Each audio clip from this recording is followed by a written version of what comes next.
Et salut tout le monde, on va parler du chapitre 97 de...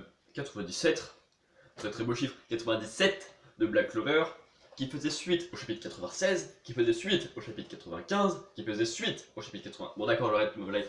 Non, ce que je voulais dire, c'est que dans le chapitre précédent, on avait la suite du combat entre Ladros et Asta. Asta s'était fait péter la gueule à cause du technique de merde de Ladros, et il commence à se relever avec une marque noire sur le visage.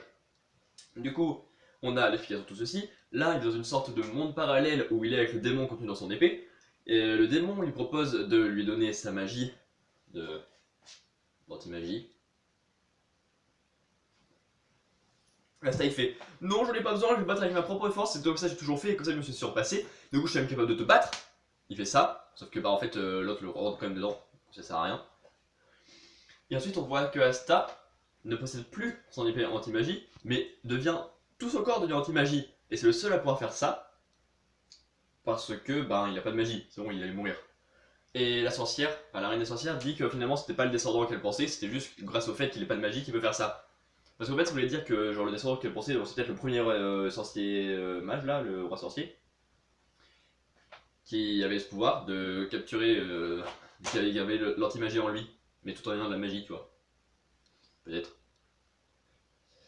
Ensuite, du coup, il commence à mettre des coups sur Ladros et il explose Ladros. Parce que bah, il peut plus faire de magie, l'autre, et Asta il arrête la magie. Et du coup, c'est à peu près tout. Mais Asta essaye de se contrôler quand même. Tu vois, il arrive à contrôler à peu près la force de l'ennemi. Et je me souviens plus de la fin du chapitre vu que je l'ai lu hier et que j'ai pas tout relu tout à l'heure. Et du coup, je vais essayer de regarder vite fait devant vous en essayant de vous occuper. Regardez, hop là, je vous occupe. Ouais, bah juste il le tranche quoi. Ce que j'avais dit. Du coup, je pense que le combat là est terminé. C'est un peu intéressant pour Asta, mais je pense que ça risque d'avoir un gros effet secondaire sur son corps. Parce qu'il a eu le truc d'anti-magie en lui. Et souvent, il dit que sa magie, c'est la persévérance, je crois, parce que. Bah, du fait qu'il se fasse pas prendre par le démon là, tu vois. Du coup, c'est assez intéressant d'avoir Asta avoir un nouveau pouvoir, même si du coup, il a dû compter sur quelqu'un d'autre sans vraiment le vouloir. Du coup, je sais pas s'il pourra le réutiliser un autre jour parce qu'il va peut-être essayer de s'entraîner pour le contrôler lui-même, ce qui pourrait être vachement intéressant. Du coup, on se rapproche vachement de cet arc et sûrement qu'après on aura un arc d'entraînement de Asta. Mettez des théories en commentaire, mettez des pouces bleus, abonnez-vous.